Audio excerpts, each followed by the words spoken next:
Hi, welcome to Zgadgetreview. There are great news coming from Sony Mobile. Sony Mobile has posted a revenue for the first time since 2017.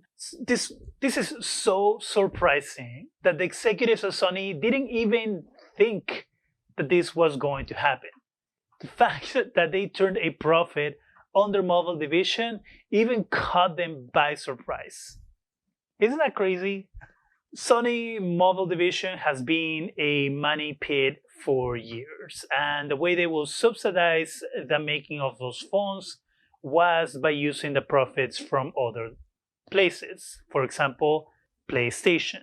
PlayStation made so much money that they could use some of that money to cover the hole that they had with phones. But the fact that they had stuck around making cell phones means that it is finally going to pay off or starting to pay off. So what's crazy is that since 2004, Sony has been selling fewer and fewer phones. So the amount of phones that they've been selling since 2014, instead of going like this, has been going like this.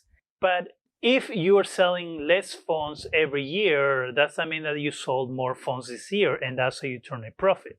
Well, no. Sony got smart about the way they're doing business with their mobile division. They actually only sold 2.9 million phones.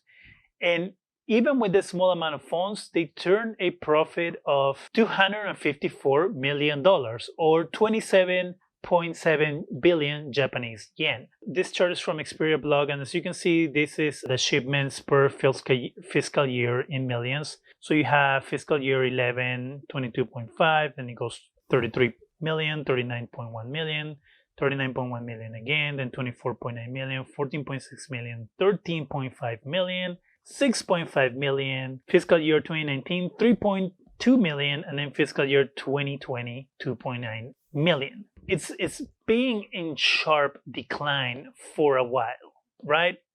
So again, how do they make money? By selling less phones.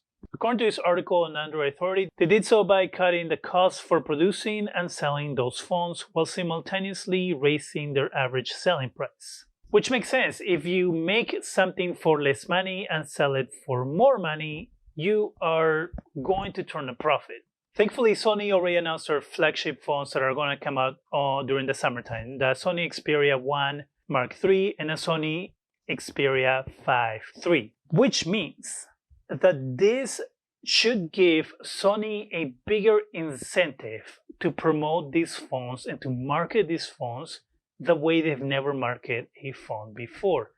As I said on the video that I made when the announcements happened, Sony hasn't really marketed their phones to a wide audience. They don't put out campaigns like Apple does or like Samsung does. But because LG is dead and gone, Sony should try to cover that gap that LG has left behind. And the huge difference between LG and Sony is that, as we just learned, Sony is making their phones cheaper or charging more for them. But just because the phone is cheaper doesn't mean that it's a bad phone or it's bad quality. It just means that they know how to make a phone that isn't going to cost too much to make, it's going to be top of the line, and so they can charge top of the line prices.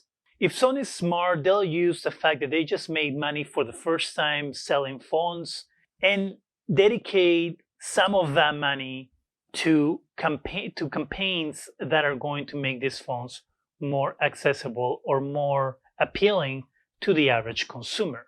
And they are. They are good-looking devices with better features than phones that are in the market today, like Samsung Galaxy phones, which will be, I will say, one of their biggest targets. And I don't think that they're going to be able to sell millions of phones like Samsung does, because it's just not going to happen. But if they are able to take a piece of that market and start building from there, we could have a real competitor in the Android phone market besides Samsung. And it's about time. Samsung makes great devices, but their devices are lacking a lot of features because they can get away with it.